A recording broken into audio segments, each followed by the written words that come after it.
മുന്നണി മാറ്റത്തെക്കുറിച്ചോ മുന്നണിയെക്കുറിച്ചോ ഒരു ചർച്ചയും ഞങ്ങളെ പാർട്ടി അടുത്ത കാലത്തൊന്നും നടത്തിയിട്ടില്ല. അല്ല, പി സി ചാക്കോയാലും ഞാനായാലും ആരായാലും ഞങ്ങളാരും നടത്തിയില്ല.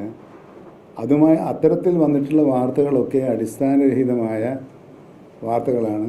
അതിനൊന്നും യാതൊരു പിന്നെ പാർട്ടി യോഗങ്ങളിൽ ഇപ്പോൾ പല പാർട്ടികളെയും സമ്മേളനം നടക്കുകയാണ്. പാർട്ടി യോഗങ്ങളിൽ എന്തെങ്കിലും അഭിപ്രായം വന്നോ ഇല്ല എന്നുള്ളത് ആ അഭിപ്രായ പ്രകടനങ്ങൾ തീരുമാനമല്ലല്ലോ. ഒരു ശ്രമവും നടക്കുന്നില്ല. അല്ല, കേരളത്തിലെ NCP ഇടതുപക്ഷ ജനാധിപത്യ മുന്നണിയോടൊപ്പം നിൽക്കുമെന്ന് ആവർത്തിച്ച് പ്രഖ്യാപിക്കുക മാത്രമല്ല, 80 മുതൽ ഞങ്ങളവിടെ നിന്ന് തുടങ്ങിയതാണല്ലോ. ഇന്നേ വരെ ഒരു മാറ്റവുമില്ലാതെ LDFിൽ പ്രവർത്തിക്കുന്ന ഒരു കക്ഷി ഞങ്ങളെ കക്ഷിയാണ്, CPI ആണ്. ബാക്കി എല്ലാ കക്ഷികളും പരസ്പരം പല ഘട്ടങ്ങളിലും മാറിയിട്ടുണ്ട്. ഒരു മാറ്റവുമില്ലാതെ LDF തുടങ്ങുന്ന കക്ഷി ഞങ്ങളതാണ്.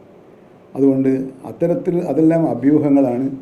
ചിലപ്പോൾ നിങ്ങൾ ചോദിച്ച പോലെ ആരെങ്കിലും ചോദിച്ചിട്ടുണ്ടാവും. അതെന്താണെന്ന് എനിക്കല്ല. യോഗത്തിൽ പങ്കെടുത്തവർക്കേ അതറിയുള്ളൂ. ഞാൻ ആ യോഗത്തിൽ പങ്കെടുത്തിട്ടില്ല. പങ്കെടുക്കേണ്ട ആളില്ലാത്തതുകൊണ്ട് ആ യോഗത്തിൽ ഞാനല്ല പങ്കെടുക്കേണ്ടത്. അതുകൊണ്ട് ഞാൻ പങ്കെടുത്തില്ല എന്ന് മാത്രമേ. അല്ലാതെ പ്രതിഷേധ സൂചകമായി പങ്കെടുക്കാതിരുന്നു എന്നല്ല.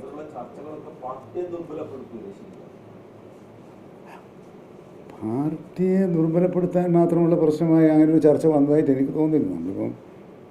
ഞാനിപ്പോൾ നിങ്ങളെപ്പോലെ ആളുകൾ പറഞ്ഞു, എനിക്ക് എൻ്റെ അടുത്ത് ഈ സംഗതി വാട്സപ്പും ഒന്നും ഇല്ലാത്തതുകൊണ്ട് ഞാനത് കണ്ടിട്ടുമില്ല, നോക്കിയിട്ടുമില്ല. നിങ്ങളെപ്പോലത്തെ ചില സ്നേഹിതന്മാർ പറഞ്ഞിട്ടുണ്ട്, പക്ഷേ എൻ്റെ അറിവിൽ അതില്ല.